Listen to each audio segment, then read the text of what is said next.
All right, so we are trimming out. I've already done direct adjustments. I'm working on the arms, the claw.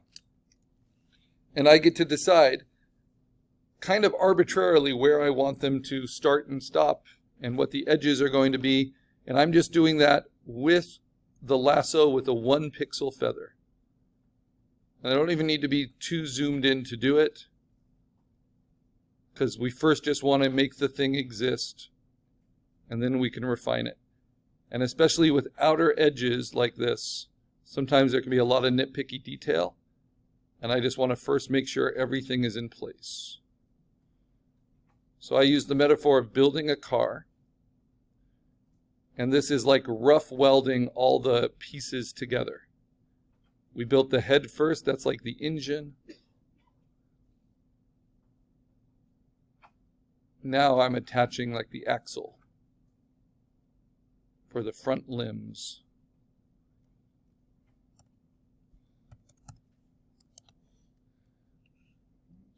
And I like to have it on the gray because you can see it a little bit better. So I'm going to grab these and move them with the move tool just off to the gray, to the corner of the factory floor, so I can see those edges a little bit cleaner as I'm cutting them out.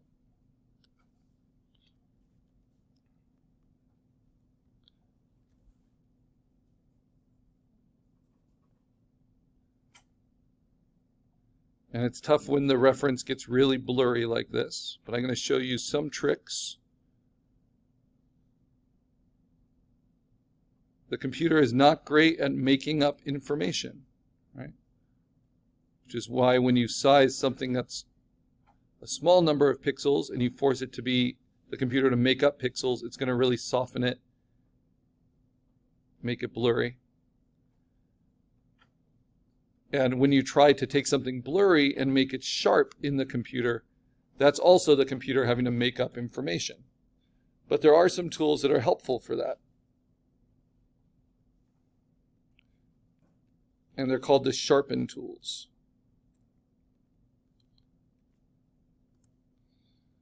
So I will show you how those work.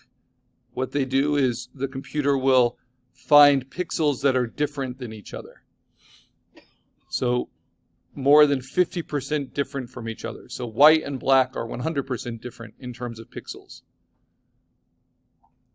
And when it finds pixels that are really different from each other in your selection range, then it will treat those as an edge. This is not AI based, this is just visual based. So the computer does not know if something is actually an edge or not. And sometimes, whoops, wrong layer. Sometimes it gets it wrong.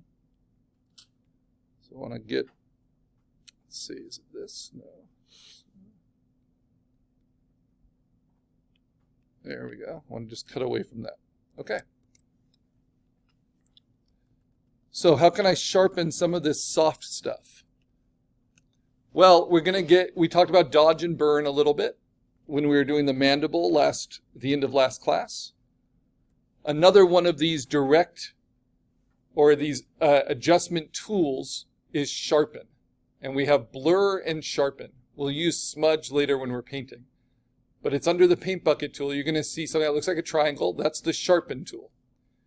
Just like dodge and burn, you want to use it with a soft-edged brush.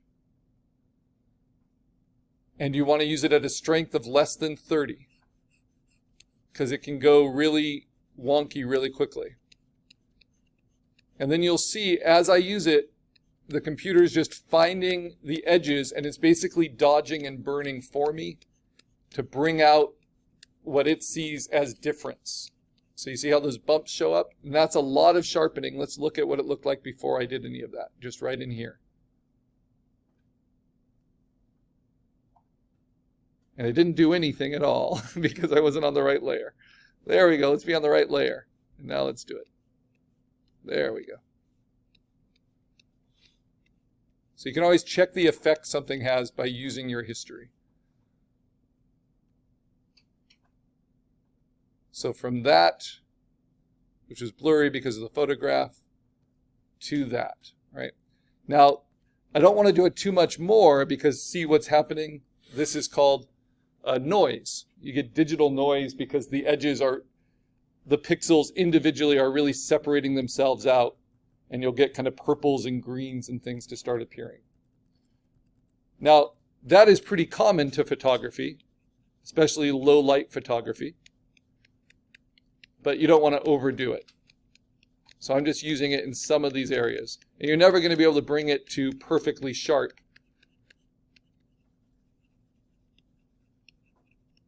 Because it's using the available pixels and modifying it. But it can work at the tips of things. Whoops. Accidentally changed tools there. So using it at the tip can be really, really effective, especially for these kind of sharp edges. So it's good around teeth, it's good around eyes, it's good around claws and talons, that kind of thing. Okay, now that I've got that claw trimmed out, I think the color really does need to be on the outside of the creature, not the inside. So I'm going to move it to the other hand. Right?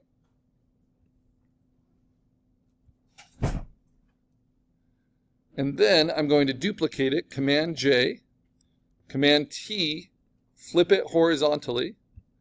Remember, creature design has a lot of symmetry, but we don't want it to be copy-pasty. So I don't want to just say, okay, now he's got two hands. I want to alter them a little bit. And so I can do that by transforming. I can do that by right-clicking inside and distorting, just changing the proportions a little bit.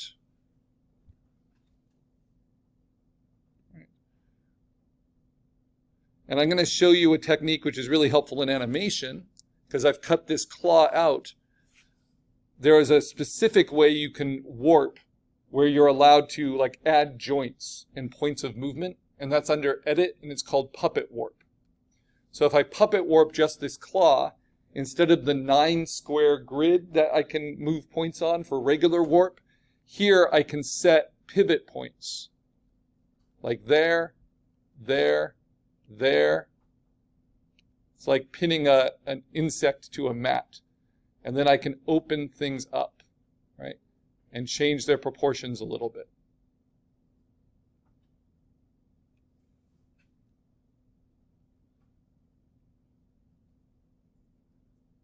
And then when I hit return, it will warp it into that shape. So I have slightly different proportions here than on this one. That makes it look believable as a second arm. And of course I can use regular warp to kind of tug it to fit the shape a little more. Now we'll learn more about puppet warp when we get to assignment 3.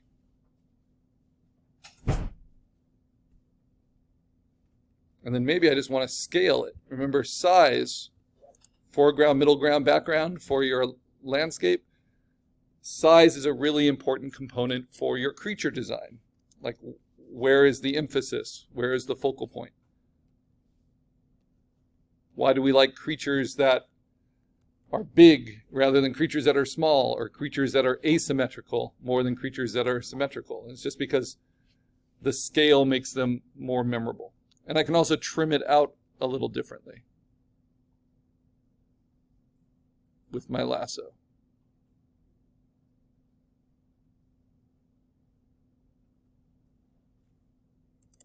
Okay. So I haven't smoothed or transitioned this yet, or dodged and burned it. And we'll see if I get that far. I think I'll probably do it right there. Yeah, on that hinge. Okay, now I'm missing the body. So I need the back axle. So I'm going to bring in reference. And the only one I really have that has legs in focus is this one. But luckily it's nice and big. So I'm going to Command T, kind of shrink it down. Bigger than it needs to be. Right? I'm going to rough cut around it with plenty of overlap. and duplicate Command J, turn off the Smart Object. Now I'm going to move that layer down below all the others. Below the head, and then transform it, because this is rasterized now. And my emphasis is definitely on the head of this creature. So what am I trying to do with this body? I'm just trying to make it look believable in its placement. So I can also do that through not just scale, but distort. Play with the angle. I'm going to bring that side out a little bit more so I can see those legs.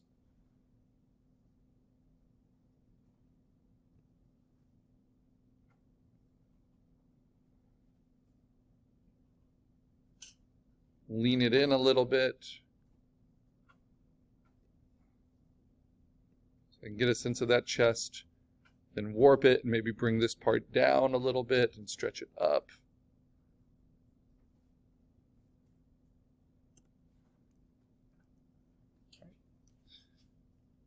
Now, before I start blending or cutting out, I'm going to play with those direct adjustments. Levels first. And I'm going to actually brighten it. Limit the highlights just a tiny bit. Then color balance.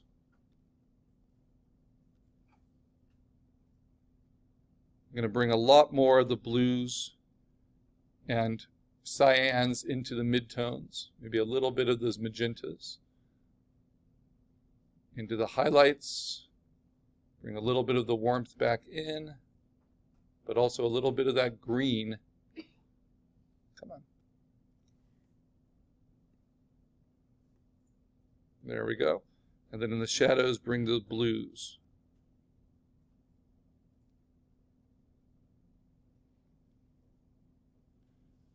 All right. So now I want to work on these internal edges. Right? And I can always play with hue saturation as well. I'm just kind of getting a scope of it. Let's see. So let's try hue saturation and see if that can do anything interesting. Yeah, maybe push it a little bit to the right. Get more of those yellows and oranges. Take the saturation down just a bit. All right. Now I'm ready to internally blend. So I got to find this layer. I can use auto select layer, and that will automatically select it, but it's also nice to be able to see it. So first I have to get rid of the hard edge, so I use my eraser, soft edged, fairly large at 100% opacity. And then I start obliterating that hard edge.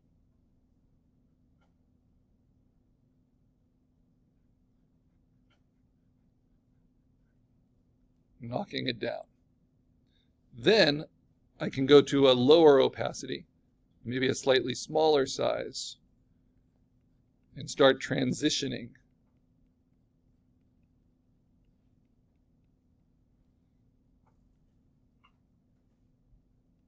And I actually really like to work with about a 30% opacity for this, because you can always hit something multiple times to take more away.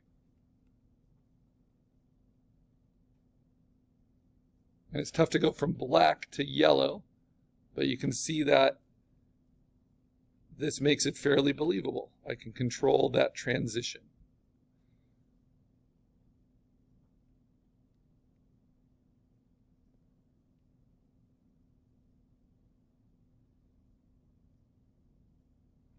All right.